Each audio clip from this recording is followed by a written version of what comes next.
you look at this map of the Middle East, you can see how it started out very, very small. That's like the brown. That's mostly in the Arabian Peninsula. That's in the time of Muhammad. That kind of, he started out, first in Mecca, then Medina, then kind of spread around Arabia, kept it kind of tight in that peninsula, in the Arabian Peninsula. And over the next 30 years, the caliphs that took over, that is Abu Bakr, then Omar was the second one, and Uthman was the third one. And now eventually Ali became one of those leaders as well.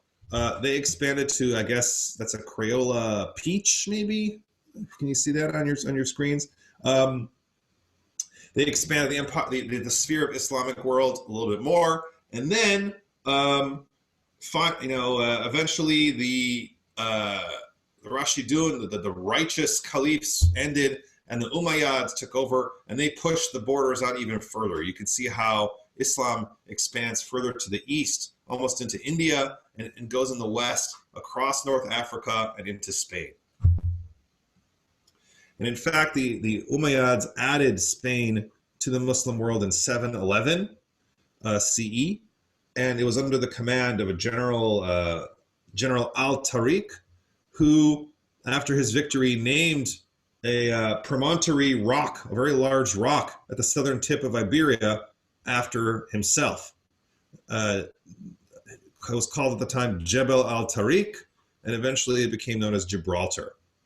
The Muslims refer to Spain and Portugal, or we call Iberia, as Al-Andalus, A-N-D-A-L-U-S, after the Vandals that lived there, I guess during Roman times, like post-Roman times. The Vandals lived there, and they named it Al-Andalus after the Vandals.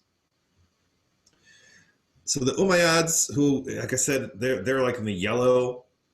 They've expanded to the yellow. They were considered and regarded, I guess, too secular or too liberal for Muslim taste. They eventually were replaced by another group of people, also descendants of Muhammad, the Abbasids, after one of his, I guess, great, I think it was grandnephew, whose last name was Abbas. And the Abbasids took